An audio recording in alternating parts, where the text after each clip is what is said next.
Hello दोस्तों, कैसे हो? एकदम सही जगह पे आए हो। आज हम लोग करने वाले हैं डेप्रिसिएशन का क्वेश्चन नंबर 7। ठीक है, तो चलिए स्टार्ट करते हैं। दोस्तों, स्टार्ट करने से पहले अगर आप लोगों ने मेरे चैनल को सब्सक्राइब नहीं किया है तो उस चैनल को सब्सक्राइब कर लेना, ठीक है? क्योंकि सब्सक्राइब करने से आपको मेरे नई क्लासेस की या फिर नए क्वेश्चंस की नोटिफिकेशन आती रहेगी, ठीक है? तो चलिए, क्या लिखा है क्वेश्चन नंबर 7 में?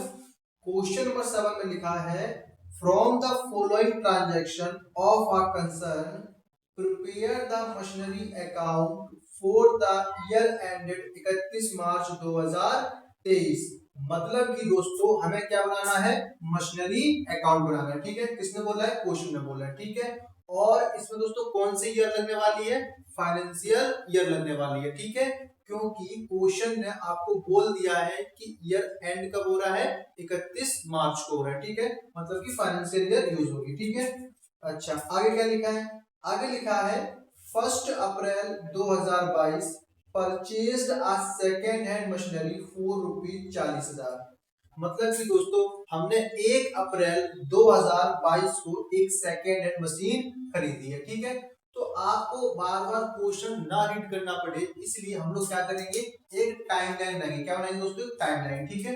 यहाँ से लंबी सी खींचेंगे, लाइन खींचेंगे। क्लियर दोस्तों? ठीक है, तो अब हम क्या करेंगे दोस्तों? अब हम अपने पूरे क्वेश्चंस को इसी एक टाइमलाइन पर डाल देंगे, ठीक है? कैसे डालेंगे देखो। तो हमने पहली मशीन कब खरीदी है? 1 अप्रैल 2022 को, ठीक है? तो हम लिखेंगे 1 अप्रैल 2022, ठीक है? और कितने रुपए खरीदी हमने? तो क्वेश्चन बोला 40,000 रुपए खरीदी है। क्लियर दोस्तों? ठीक है। अच्छा, 1 अप्रैल 2022 को ईयर स्टार्ट हुआ, तो खत्म कब होगा? 31 मार्च 2023 को ये वाला जो ईयर स्टार्ट हुआ था 1 अप्रैल 2022 को, ये क्या हो जाएगा? खत्म हो जाएगा हमारा, ठीक है? अच्छा, अब आगे देखो क्या लिखा है। आगे लिखा है 1 अप्रैल 2022 spent 10,000 on repair for making it's serviceable. मतलब कि दोस्तों आपने जो सेकेंड हैंड मशीन खरीदी है उसमें थोड़ी सी क्या है? खराबी है, ठीक है? उस खराबी को सही करने के लिए आपने उसी दिन 210,000 रुपए और लगा दिए, ठीक है? तो आप मुझे बताओ दोस्तों कि आपको मशीन कितने रुपए की पड़ेगी? तो आप कहोगे 40,000 पहले दे के आ गया, 10,000 अब दे दिए, टोटल मशीन कितने रुपए की होगी? 50,000 की, ठीक है? मतलब मशीन कितने की पड़ेगी आपको? 50,000 रुपए की अभी पड़ रही है, ठीक है? क्योंकि ये खर्चा आप सेम डे कर रहे हो। क्लियर है? अच्छा, अब आगे देखो, आगे क्या लिखा है? आगे लिखा है 30 सितंबर 2022 purchased additional new machinery for ₹20,000। आप देखो दोस्तों, कब खरीदी आपने? 30 सितंबर। 30 सितंबर 2022 इसी ईयर में आ जाएगा, बोलो हाँ कि ना? ठीक है, तो मान लो बीच में आ रहा है, कितना आ रहा है? 30 सितंबर। और आपने मशीन खरीदी कितने की? 20,000 रुपए की नई मशीन खरीदी आपने, याद रखना, ठीक है? क्लियर दोस्तों? एक और मशीन खरीदी आपने। तो देखो आगे क्या लिखा है? आगे लिखा है 31 दिसंबर 2022 repairs and renewal of machinery ₹3,000। मतलब कि दोस्तों आपने 31 दिसंबर 2022 को और खर्चा किया, ठीक है? और कितने रुपए का किया? 3,000 का किया है। और किस लिए किया? आपने मशीन को रिपेयर करवाया। तो एक बात बताओ, ऐसे तो आप ईयर में बहुत बार रिपेयर करवाओगे, क्या हर बार रिपेयरिंग का खर्चा इसके अंदर ऐड करोगे या फिर नहीं करोगे? तो आंसर इज ऐड नहीं करेंगे। यदि आपने यही रिपेयरिंग का खर्चा उसी टाइम किया होता जब आपने मशीन को खरीदा था, तब हम इसको ऐड करते, ठीक है ना? अगर हम बार बार रिपेयरिंग कराते रहेंगे तो बार बार ऐड नहीं करेंगे। क्लियर दोस्तों? जैसे कि हमने 40,000 की मशीन खरीदी थी और उसी डेट पर हमने क्या करवाया था? रिपेयर भी करवाया था, ठीक है ना? इसीलिए हमने 10,000 इसमें ऐड किया था। क्लियर है? लेकिन अब हमने 31 दिसंबर, ये बहुत दिन बीत चुके हैं और हम अब दोबारा से रिपेयर करा रहे हैं, इसलिए रिपेयरिंग का खर्चा इसके अंदर ऐड नहीं करेंगे हम, ठीक है? मतलब ये 3,000 रुपए ऐड नहीं होगा। क्लियर दोस्तों? समझ में आ गया? अब देखो आगे क्या लिखा है। आगे लिखा है 31 मार्च 2023 depreciate the machinery at 10% per annum. मतलब कि दोस्तों डेप्रिसिएशन का रेट दे रखा मेरे को कितना? 10% पर एनम। क्लियर दोस्तों? अच्छा, कौन से मेथड से करना है इसमें लिखा नहीं है, लेकिन हमें पता है कि हमें किससे करना है? एसएलएम से, क्योंकि बुक के स्टार्टिंग के जो क्वेश्चंस हैं किसके हैं? एसएलएम मेथड के हैं, ठीक है? तो हम लोग कौन सा मेथड यूज करेंगे? एसएलएम यूज करेंगे। क्लियर दोस्तों? अब हम लोग क्या करेंगे? क्वेश्चंस को सॉल्व करेंगे, ठीक है? तो पहली मशीन कब खरीदी हमने? 1 अप्रैल 2022 को, ठीक है? तो यहाँ पे लिखेंगे हम 1 अप्रैल 2022 को, ठीक है? मशीन खरीदते हैं तो क्या लिखते हैं यहाँ पे? टू बैंक लिखेंगे। क्या लिखेंगे? टू बैंक, ठीक है? पहली मशीन है तो नाम दे देंगे एम वन। क्लियर है? और कितने रुपए खरीदी हमने दोस्तों? 50,000 की। कितने की? 50,000 की। तो 50,000 लिखेंगे आप। क्लियर है? ठीक है। अच्छा, फिर दोस्तों आपने 30 सितंबर को एक और मशीन खरीदी है, तो हम लिख लेंगे 30 सितंबर 2022। ठीक है, फिर से लिखेंगे टू बैंक और नाम दे देंगे M2। कितने खरीदी आपने? 20,000 की, तो यहाँ पे 20,000 लिखेंगे। क्लियर दोस्तों? अच्छा, अब आप लोग मुझे बताओ, क्या आपने इस पूरे ईयर में और कोई दूसरा काम किया, मतलब कोई तीसरा काम किया? तो हमने इसके अलावा अभी तक और कोई काम नहीं किया। ठीक है ना? हमने पहले बार मशीन खरीदा, फिर हम दोबारा से मशीन खरीदा, और इसके बाद हमने कोई भी काम नहीं किया इस ईयर के दौरान। ठीक है, तो ईयर को क्या कर देंगे? क्लोज कर देंगे।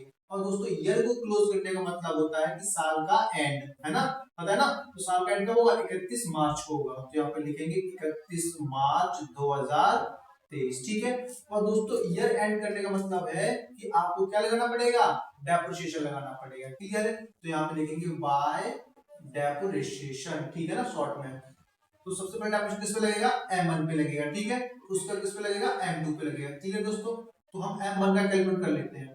तो देखो दोस्तों, आपने M1 मशीन खरीदी कब है? तो आपने 1 अप्रैल को खरीदी है। कब खरीदी है? 1 अप्रैल 2022 को। ठीक है, और ईयर खत्म कब हो रहा है? 31 मार्च 2023 को। इसका मतलब है कि आपने मशीन को पूरे साल तक यूज किया है। ठीक है, और पूरे साल का डेप्रिसिएशन निकालने का मतलब क्या है कि 50,000 और रेट कितना मेरे पास? 10%, तो 10% निकाल देंगे। और 10% कब का? पूरे साल का है। ठीक है, पर एनम लगा हुआ है। क्या लगा है? Per annum. ठीक है, तो निकाल दो कितना आ जाएगा, सॉल्व कर दो तो 5,000 रुपया आ जाएगा। कितना आ जाएगा दोस्तों? 5,000। तो हम यहाँ पे लिखेंगे 5,000। क्लियर है? अच्छा, अब हमने 20,000 की फिर से खरीदी थी मशीन, और कब खरीदी है? 30 सितंबर को खरीदी है दोस्तों। कितने की? 20,000 रुपए की। तो कितना परसेंट रेट है? 10% है। 10/100। अगर दोस्तों 20,000 का 10% निकाल दूंगा तो पूरे साल का आएगा। लेकिन हमने मशीन कब खरीदी है? देखो 30 सितंबर को खरीदी है। तो दोस्तों जो डेप्रिसिएशन लगेगा वो यहाँ से यहाँ तक का ही लगेगा। ठीक है ना? 30 सितंबर से आगे। सितंबर का कौन सा महीना आता है? अक्टूबर। क्योंकि सितंबर महीना ऐड नहीं हुआ। क्यों? क्योंकि 30 सितंबर क्या है? मंथ का एंडिंग पीरियड है। तो अगला मंथ जोड़ लो, अक्टूबर, नवंबर, दिसंबर, जनवरी, फरवरी, मार्च। मार्च को ईयर खत्म हो जाएगा, मतलब कितने महीने हो गए? 6 महीने हो गए। तो हम इसका क्या कर देंगे? 6/12 कर देंगे। क्लियर है? इसे सॉल्व कर दो। 1 0 से 0 गया, इससे ये गया, 6 एकम 6, 6 दूनी 12, 2 एकम 2, कितना आ गया? 1,000 आ जाएगा। ठीक है, तो इसको ऐड कर दो, 5 और 6,000, मतलब टोटल डेप्रिसिएशन कितना आ चुका? 6,000। क्लियर दोस्तों?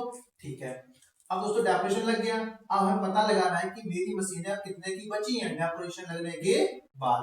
तो हम क्या निकालते हैं? सेम डेट पर 31 मार्च 2023 को ही हम निकालेंगे बाय बैलेंस CD। पहले किसका निकलेगा? M1 का निकलेगा, और उसके बाद M2 का निकलेगा। क्लियर है?